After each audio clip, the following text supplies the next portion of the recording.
Bueno, hemos hablado de ETS, el CI, hemos hablado del FLU. Parte fundamental para la mejora de las emisiones de CO2 y demás, se habla de las posibles modificaciones en un buque.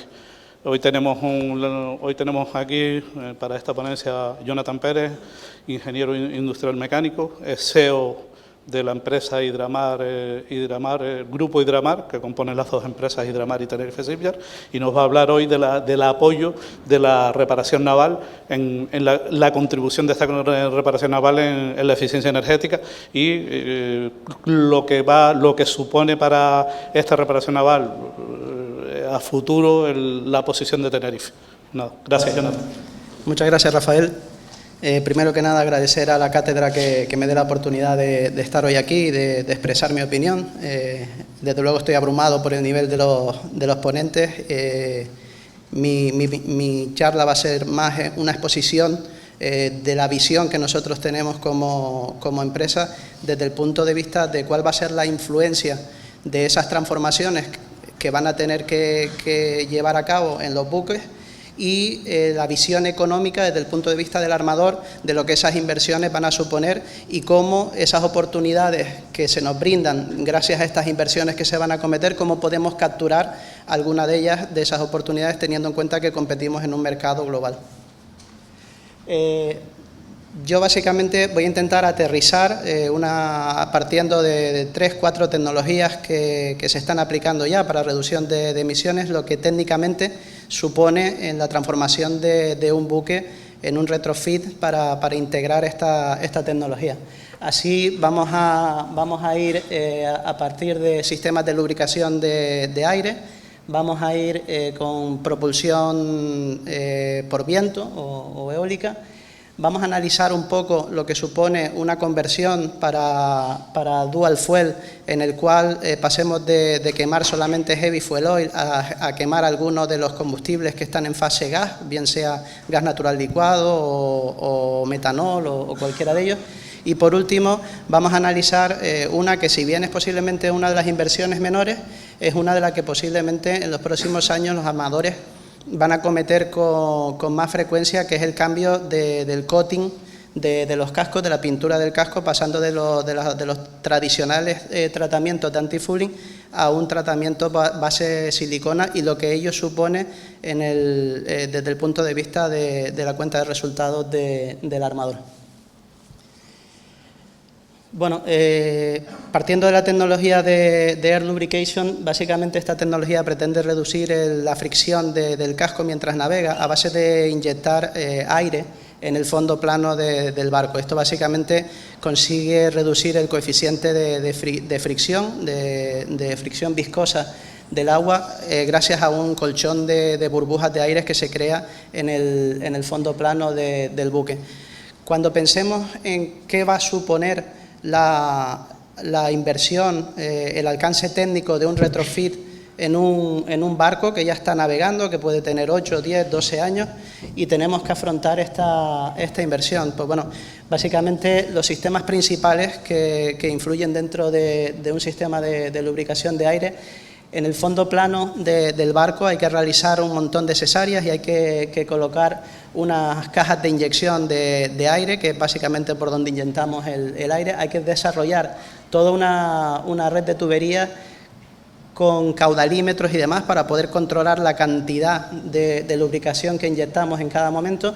Y luego tenemos unas unidades generadoras que básicamente son blowers o compresores, que son los que producen el aire a la presión necesaria para poder ser posteriormente inyectada. ¿Llega hasta aquí el alcance de la inversión del armador? Bueno, tecnológicamente esto es lo que hay que hacerle al barco, pero desde el punto de vista económico, ¿qué supone para el armador? Pues para el armador, evidentemente, una parte del CAPEX, de la inversión que tiene que realizar, es todo lo que es el hardware, pero no podemos olvidarnos que desde el punto de vista del armador hay otros costes relativamente grandes. Parar un barco y acometer una instalación de este tipo supone días de ejecución. Esos días de ejecución, el armador directamente en su cuenta de resultados lo reporta como día de off-hires. Entonces, lo que yo supuestamente voy a estar ingresando por el charter del barco lo voy a dejar de ingresar porque tengo que acometer esta inversión.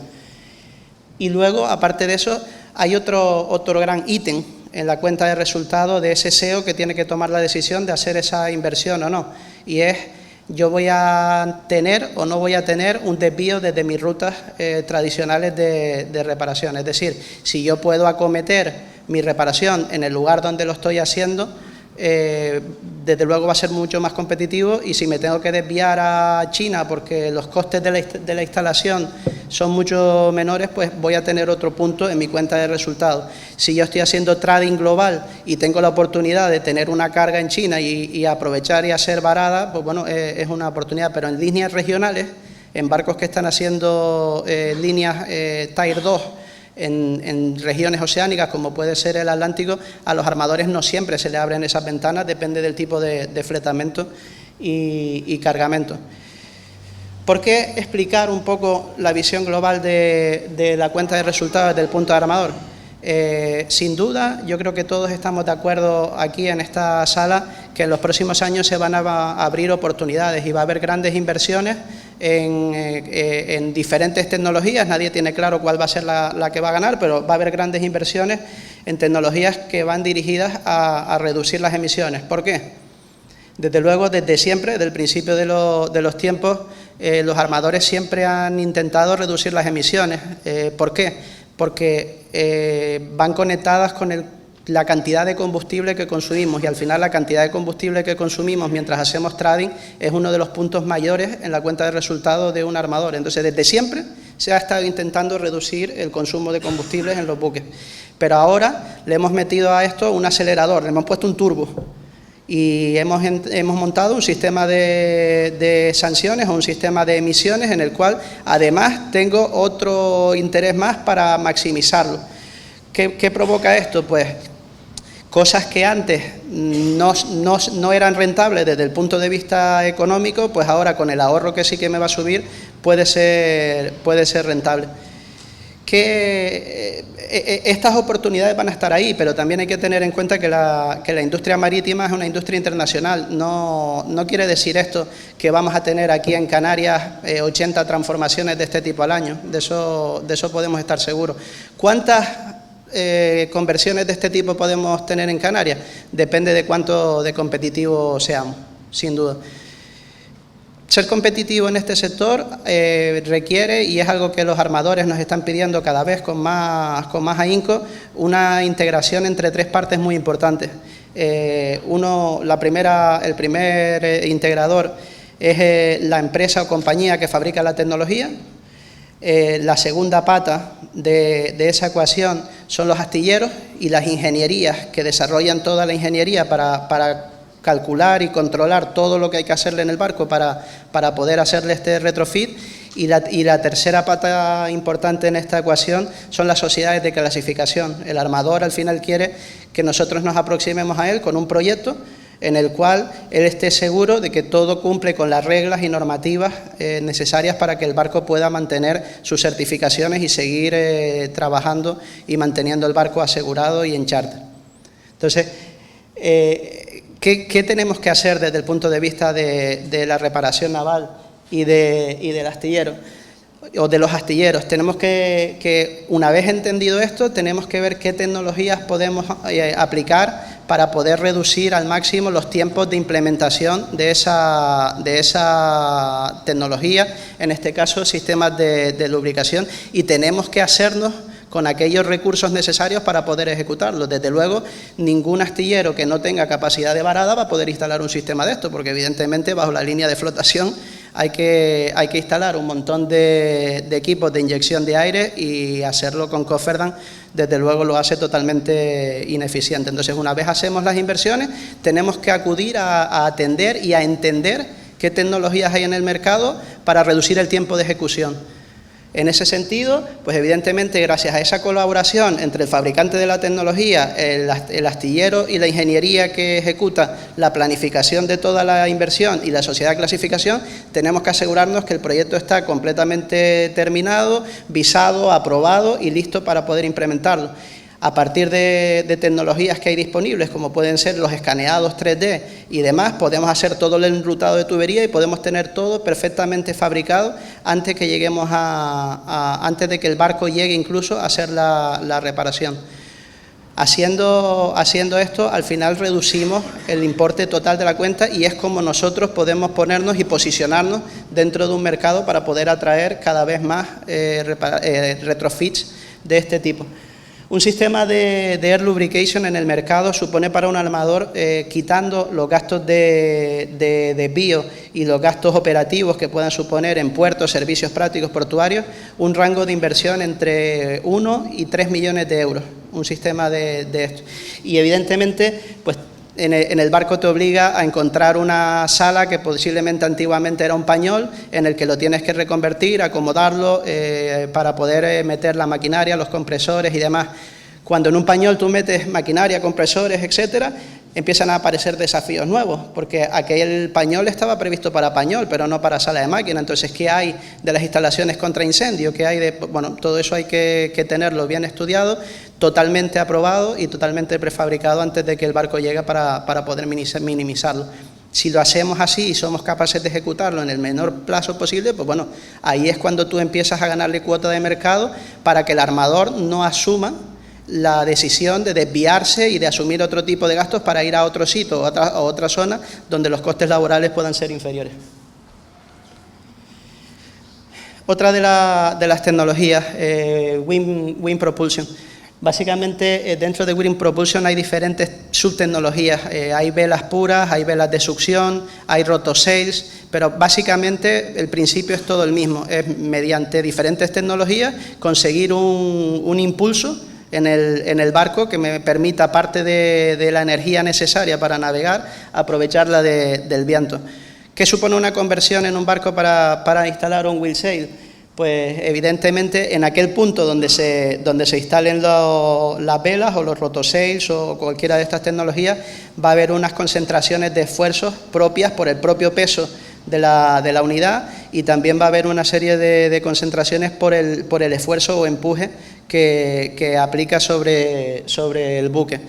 Esta tecnología, como veis, pues se trata de unos elementos que son muy voluminosos y pesados en tamaño.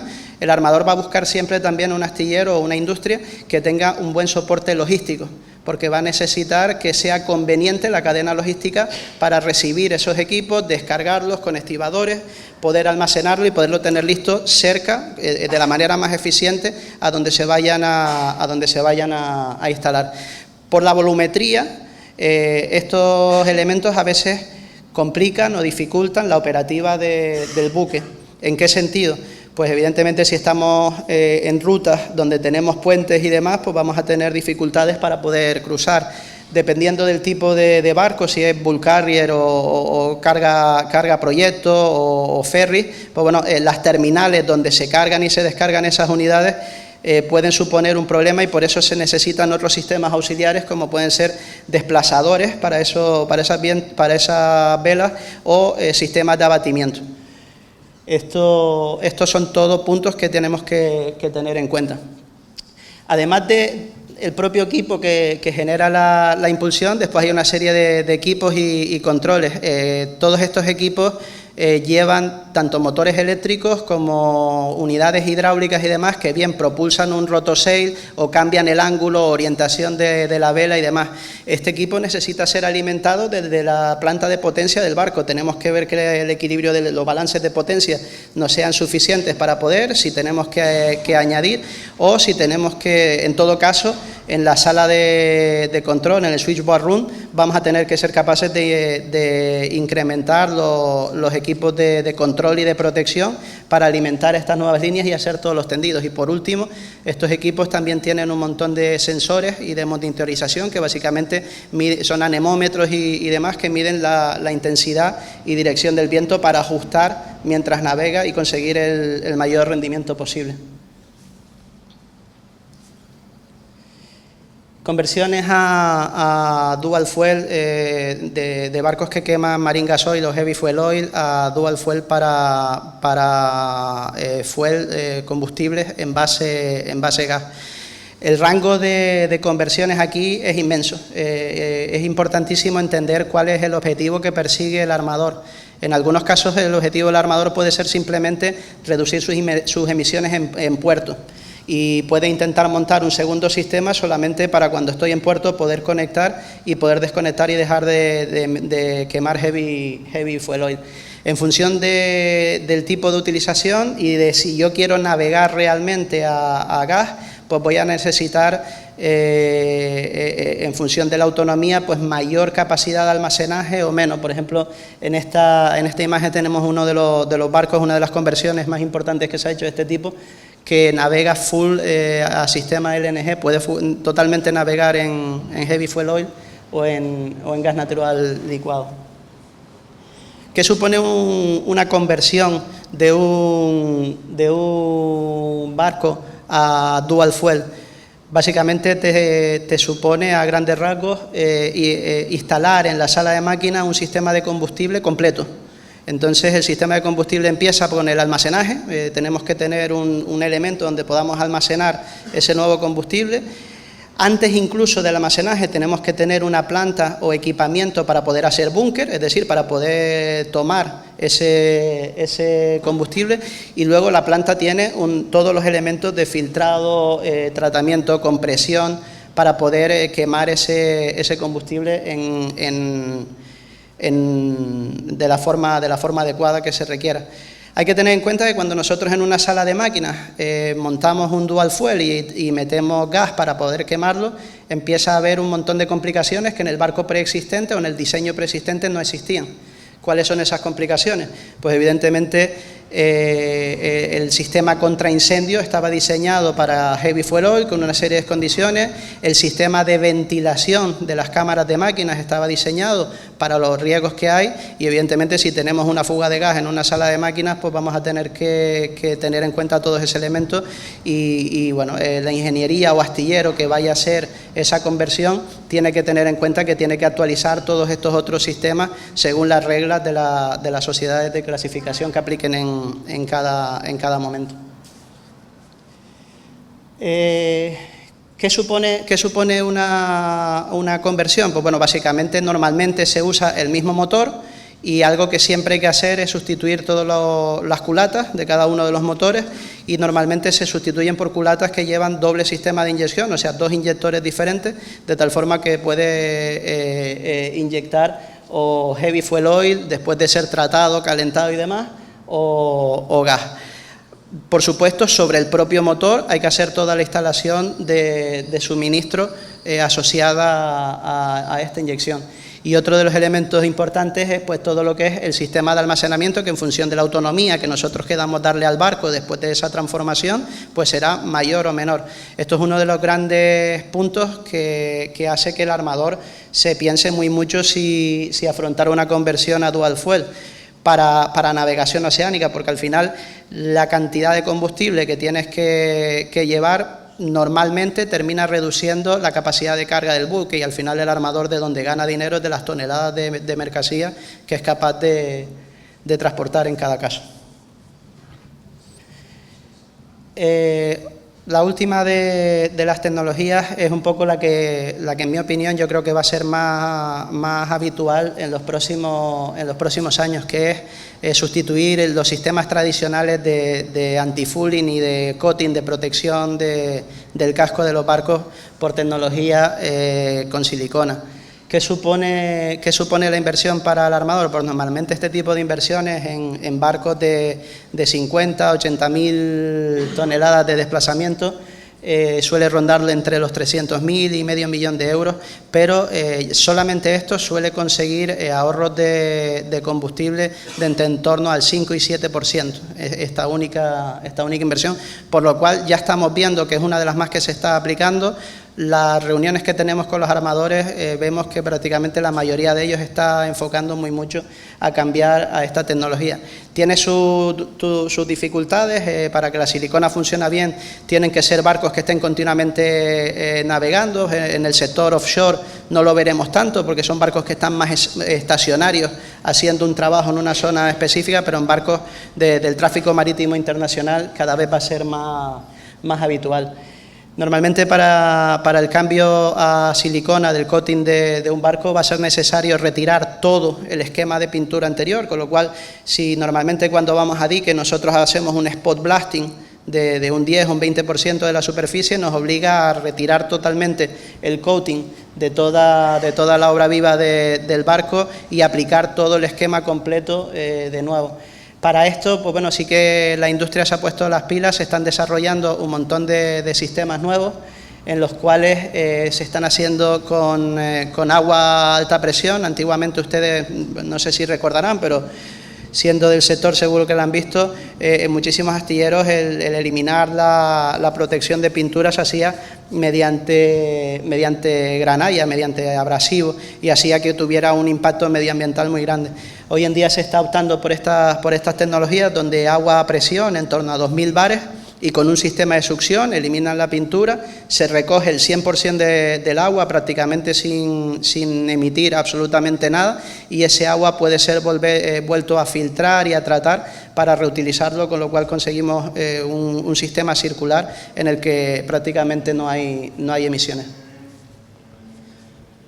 Bueno, Tenerife Shipyard, que es el astillero que está aquí en Tenerife, forma parte de un grupo canario, una familia canaria. Recientemente ha habido algunas rondas de financiación porque ha habido que acometer grandes financiaciones, pero sigue siendo capital 100% canario.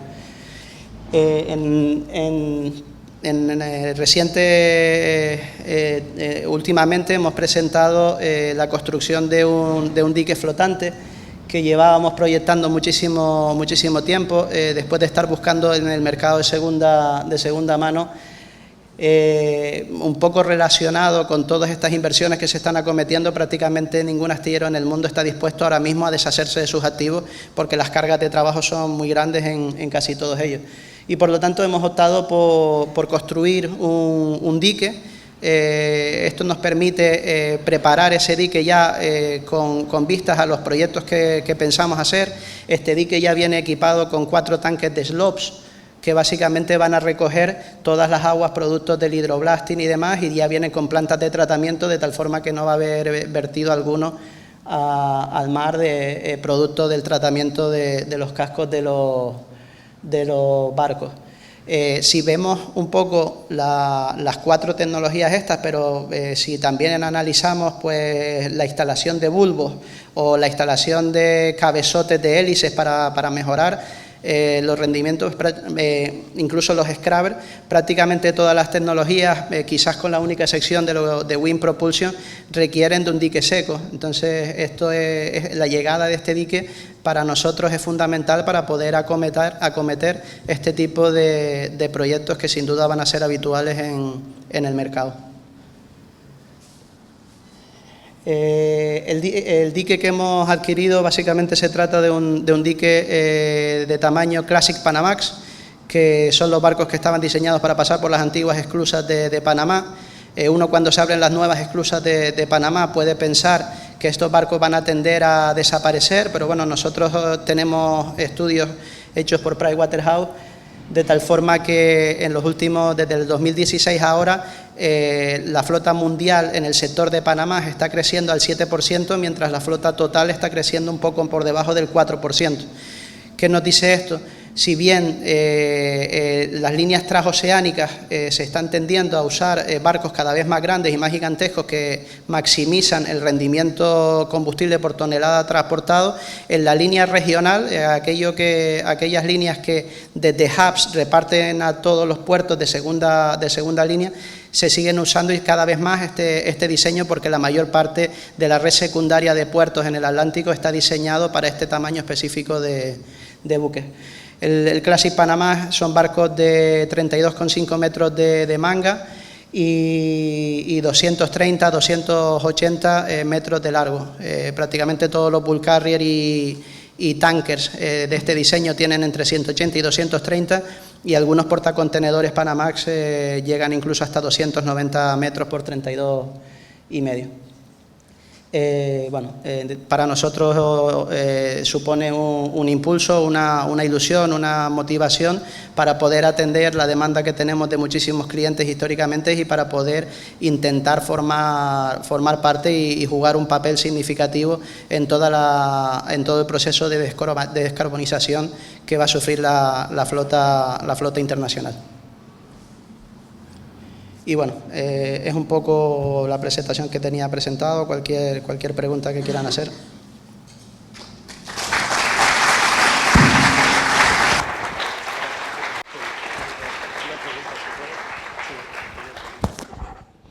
Gracias, Jonathan. ¿Alguna pregunta? Nada. Pues gracias, Jonathan. Nada. Una curiosidad, en el sistema de lubricación que presentarás al principio, ¿el balance energético entre la reducción de fricción y la energía empleada para hacer lo mismo, eso da positivo o da negativo? ¿Entiendes lo que quiero decir? Es decir, con el combustible... Normalmente los equipos de Air Lubrication son equipos de bajo consumo, estamos hablando de 50 kilovatios, 60 kilovatios, o sea, normalmente no suponen un problema sí, porque date cuenta que el sistema de Air Lubrication se suele implementar en barcos de gran porte, con lo cual normalmente siempre hay reserva suficiente para poder suministrar estos nuevos equipos. Porque claro, la obra parece que es una obra de envergadura, ¿no? En el sentido de... Claro, los motores y levantar. Sí, lo que pasa es que si quieres ser competitivo, las estimaciones que nosotros tenemos es que un Air Lubrication tienes que montarlo en menos de 10 días. Sí, ese era el problema que había, pero en cuanto al objetivo que era reducir emisiones, con este sistema, la pregunta era esa, el balance energético, ¿no? No sé exactamente los datos, depende un poco de cada uno de los fabricantes. Damen, el grupo holandés, es uno de los que lidera esta tecnología y ellos están vendiendo una reducción de en torno al 7%. Bien, vale. Gracias.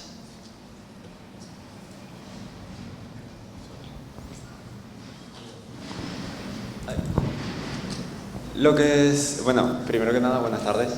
Lo que sí que no he entendido es, tipo, ¿qué relación tiene lo del se me fue el nombre, perdón. Lo del bombeo de aire, el Air Lubrication con la descarbonización del transporte marítimo? Si me lo podría explicar brevemente, porque es que no lo entendí bien. El Air Lubrication es una más de las 8 o 10 tecnologías que hay en el mercado, que básicamente, gracias a la instalación de esta tecnología, tú consigues reducir el consumo y por lo tanto las emisiones en torno a un 7%. El consumo normal que tenga el barco pre-retrofit de este sistema de lubricación de aire.